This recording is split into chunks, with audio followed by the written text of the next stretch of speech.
Ya pemirsa, langsung saja kita akan membahas terkait dengan jalannya pertandingan bersama dengan pengamat sepak bola Kesit Handoyo. Selamat malam Bung Kesit. Bung Kesit, kami belum bisa mendengar audio Anda, nampaknya masih di mute. Ya, selamat malam Mbak Eliza. Bung, kalau Anda melihat tadi, timnas tampak kesulitan di babak pertama saat melawan Filipina, kemudian mencoba untuk merubah permainan di babak kedua. Bagaimana Anda melihat permainan dari timnas Indonesia? Ya, kita beruntung lah ya, tidak sampai kalah menghadapi Filipina. Itu yang pertama menurut saya. Kalau lihat permainan memang masih banyak celah yang harus segera ditambal ini oleh Sinteyong ya.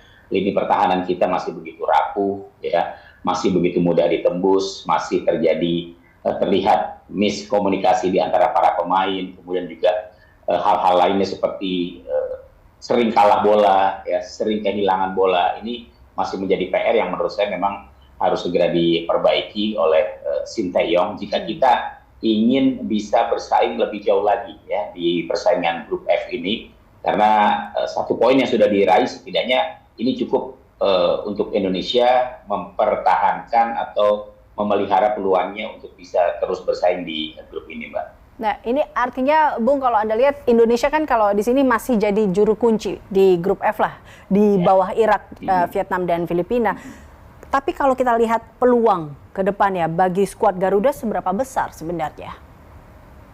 Iya, peluang masih tetap ada ya. Tadi juga kita menyimak dalam pertandingan lainnya, Vietnam ternyata juga harus tumbang dari Irak ya. Artinya Vietnam juga sudah menelan kekalahan ya. Irak memang tim yang diunggulkan di grup F ini. Indonesia sudah meraih 1 poin. Kita masih punya pertandingan lainnya ya. Masih ada waktu untuk bisa berbenah. Kita nanti baru akan menghadapi Vietnam itu di bulan Maret ya.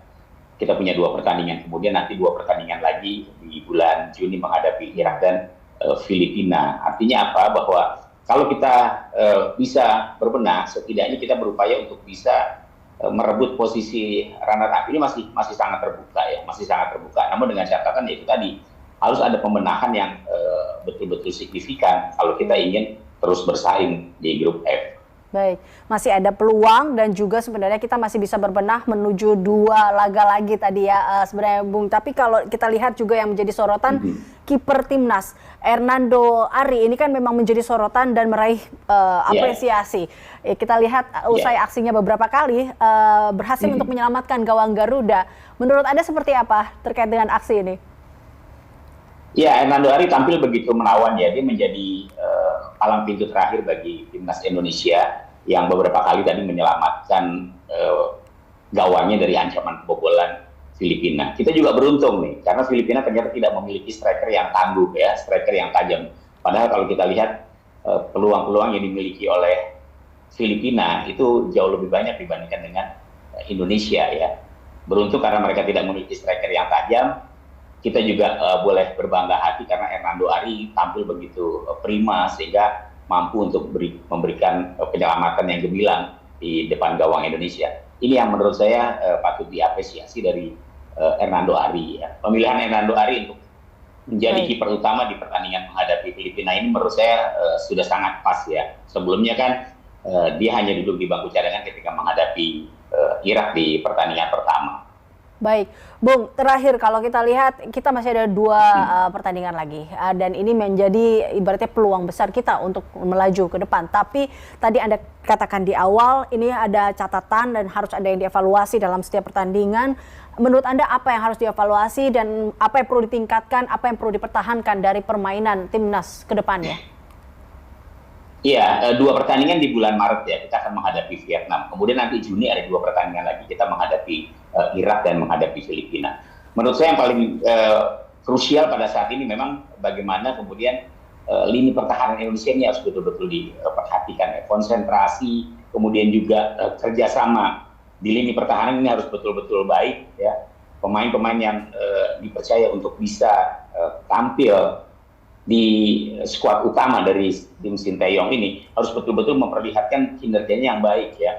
Sebab beberapa kali kita lihat mudah sekali lini pertahanan Indonesia ini dibobol ya, ditembus oleh Filipina yang notabene sebenarnya kalau dari kekuatannya Indonesia masih sedikit lebih bagus dibandingkan dengan Filipina. Filipina beruntung karena apa? Mereka sudah mulai mengenal karakter pemain-pemain Indonesia karena sebagian pemain dari Filipina ini kan merumput di Liga 1 ya, dan tadi ada 3 pemain setidaknya yang diturunkan pada saat menghadapi Indonesia. Jadi lini pertahanan harus betul-betul mendapatkan perhatian. Kemudian juga ya ini sebenarnya klasik nih ya, ketika salah umpan, passing yang tidak akurat, ini harusnya sih sudah tidak boleh terjadi di tim nasional. Tapi ya itulah permainan, saya pikir ada waktu cukup panjang untuk Sintayong segera memperbaiki kualitas permainan dari tim nasional Indonesia. Baik, Bung Kesit, kita tentunya sama-sama berharap semoga tadi ya kualitas permainan timnas kita makin baik ke depannya dan lini pertahanan kita pun juga semakin baik ke depannya. Terima kasih Bung Kesit telah bergabung bersama kami di Berita Satu Malam dan salam olahraga tentunya.